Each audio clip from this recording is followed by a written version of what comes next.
Hello, welcome to this edition of Shelly Spot. This one's taking place from my bed because I'm sick today. I feel like I coughed until I broke something in my chest. I'm gonna have to go to a doctor. I think it's antibiotics because this is like coming up on probably almost 2 weeks of feeling like this, so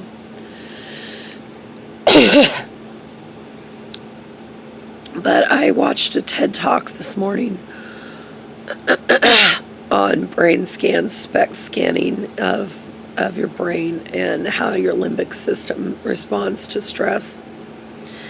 And I just am really interested in the inner workings of the human body and mind and the connectivity between body and mind.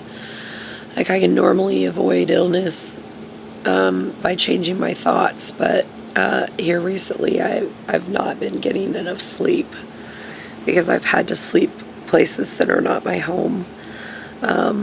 So my body sort of shut down a little bit. So I'm recovering from working a whole bunch of hours and not having a stable place to be at home. So thankfully my boss is very understanding and is full of grace and mercy. But I do work very, very hard when I'm at work. I do give everything my undivided attention when I'm at work. I focus really intensely on making sure that my employer and the people around me know that I honor their job. You know, I take it very seriously. I do it as to the Lord, and I do it with all my heart. I do sometimes have a hard time remembering things, so I need to have better systems of record keeping. So I'm working toward that, and I'm getting on a really strict budget so that I know where my money's going. And I'm trying to increase my credit score so that I can purchase a home very, very, very soon. And once I get my home purchased, I plan on having someone live in my tiny house while they build theirs, and just keep passing on my home to people that really need it. So if I have the ability to pay rent in a normal house, I want to live there where I can have more stable environment I want my children to feel confident that their needs are going to be met when they're with me. So they have opted to stay at my dad's house until such time as they deem me capable of caring for them. And that's been a real challenge for me, given the fact that what I see as appropriate and good, they don't find it to be so. So my kids being at my parents' house has been a grueling thing for me to have to deal with, but I'm facing up to the facts about how I've been in the past, and during my bout with severe PTSD symptoms, I wasn't capable of taking care of myself, much less my children. So I fully get that.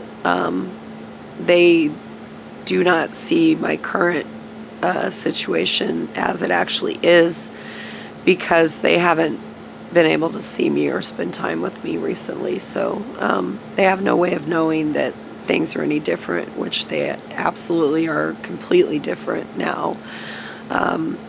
Anytime there's anything remotely uncool at home, I go to a place that's sheltered from that.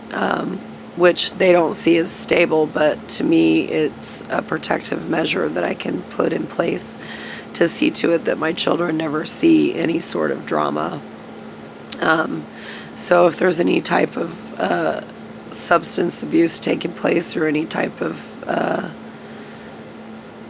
anything going on at home, I have a place where I can go that doesn't make me have to deal with that. So I've utilized shelters a couple of times, and I will continue to do so if there's behaviors at home that aren't consistent with my peace of mind. So I just wanted to check in with you guys and let you know that that I am making huge strides toward independence, and I have learned so much from going to DV shelters throughout the United States, and especially in Nevada, Missouri, as well as in Houston, Texas.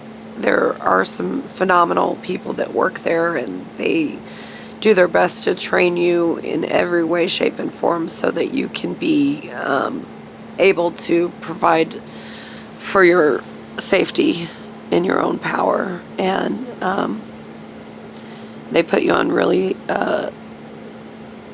guided workshops and really specific toward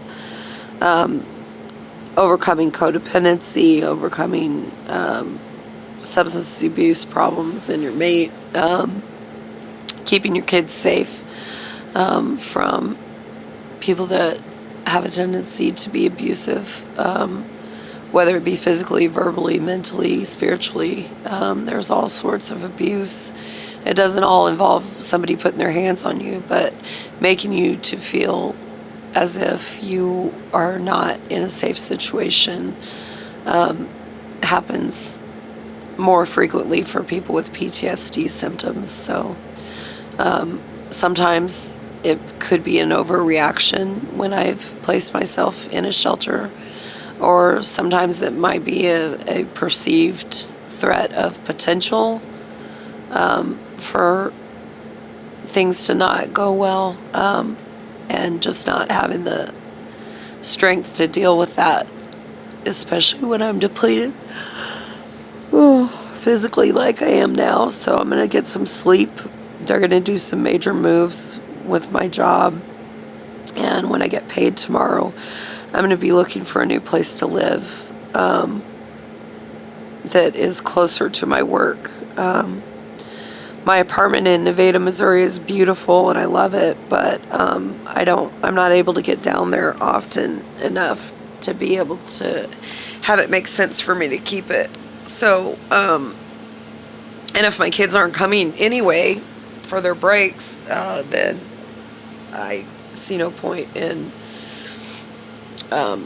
being far away from my job and my family and my friends and my support system and my church. So anyway, they see it as irrational decision making. I see it as I've lived in Kansas City my entire adult life, and I plan on continuing to stay here unless I find somewhere in Clinton and employment in Clinton. But I don't know anyone except my parents there, and I don't feel supported there, and I don't feel like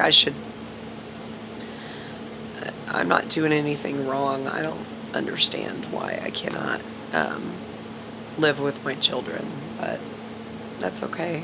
I'm not upset about it anymore. I have totally let go of all expectations in that regard. I want to love them the best I can in the amount of time that we have together, which is very, very rare without my car. So once my car's up and rolling, I should be able to spend a lot more time with my children, which is the most important thing in the world to me right now. So